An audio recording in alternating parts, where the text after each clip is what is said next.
pilots. The issue is how do you get the mix? It's a technical issue, but it's an important one. The NATO countries are trying to avoid getting directly involved in this conflict. Rightly or wrongly, that has been the decision reaffirmed by NATO at the summit just a few days ago. And so the question is, how do you get in there? You talk about the logistics, so it's literally about just how to get those planes across the border into Ukraine so that Ukrainian pilots can fly them in their own region above their airspace in their country and go after the Russians. So that's what it is. It's just logistically getting those jets into Ukraine. That's what it sounds like. That's my understanding, and the United States has said that they are not prepared to help in that endeavor. Again, whether I don't know how you help it, because ultimately flying those jets requires Ukrainian pilots to fly it. And it's also one of the questions that I keep on asking myself, and I'm not, and asking others, and I'm not getting an answer to. These MiGs have been modernized at the Poles have significantly. They have different avionics. They've been upgraded. And there's a question even whether the Ukrainians can fly them and have the technical training capability to do that. And whether or not airports that have been bombed out, by the way, a lot of these jets need quite a long run space. And so if you're trying to take off from airports that have been bombed out strategically by military, by the Russian military, I mean, that's a problem as well. Here's another question that may sound elementary, and if it does, I apologize. But a while back, we were talking about this whole MiGs issue. And it's been explained that it's a very large border between Poland and Ukraine, a porous border.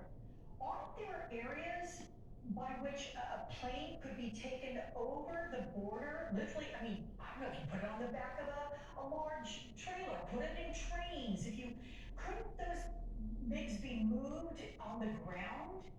I mean, again, I'm just trying to figure out the solution. Honestly, I mean, we usually, the way to transport an airplane is to fly it. Well, sure. It generally does. It's kind of hard to put an airplane on a helicopter you can put on a moving vehicle, but how do you plane on it? You literally have to cranes and put it on and so it's possible you can do that. But again, let's not overestimate the importance of these MiGs. I think, as you rightly said, there are limited runway space. The Ukrainian Air Force still has a good number of MiGs that they are flying themselves. There are lots of other capabilities that will have far greater impact on the war that we should be sending. Clearly, one of the things that has made a major impact are these armed drones that the Turks have been sending, and that my understanding is we have helped the Turks to make sure that they are getting there and getting to the right kinds of people. There are other armed drones. We ourselves are sending 100 armed drones for short range distances, and there's more that we can do. There's this sense that I get that there's somehow a silver bullet here, that if only this would happen, the war would be over. Well, that's not going to be the case. Yeah. We're going to be fighting for a long time, and we need to provide the Ukrainians with everything possible. And I think we are providing them with extraordinary amounts of capabilities. Just $1.35 billion of equipment sent already in the past 4 weeks. Yeah, absolutely. Ambassador, when I keep hearing Ukrainians, members of parliament, others that we hear about, sound bites from all the various talk shows, they keep talking about wanting to establish a no-fly zone. These drones that you talk about, could they be effective in doing that? Are they helping significantly? They're doing something much more important. They're actually taking out the very capabilities that are bombarding these cities, whether it's artillery or long-range rocket systems or tanks. And those overwhelmingly are doing the damage. It's rockets, missiles, artillery, and tanks that is being launched at these buildings that we're seeing right now on our screen. That's what's doing the damage. It's actually not as much bombs being dropped from airplanes or missiles launched from airplanes. So what the drones are doing is they're going after the machines that are doing the killing. That's the exact right way to think about it. Even if you were to establish a complete no-fly zone, so no helicopters, no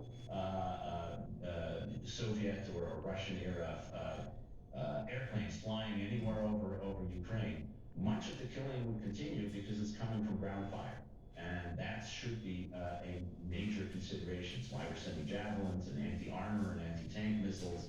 It's why we're sending armed drones, and we need to continue to send them in order for the Ukrainians to continue to fight as effectively as they have already demonstrated so far that they were able to do. Okay. Okay, U.S. Ambassador to NATO, Thibaut Dalder, thank you so much. You've answered some of my questions, and I hope therefore many of the questions from our viewers. Appreciate you coming to me again. Russia says it's reassessing its military strategy and focusing on one part of Ukraine, but is that the truth or just another Russian ruse? And by the way, what might all of that look like? That's next.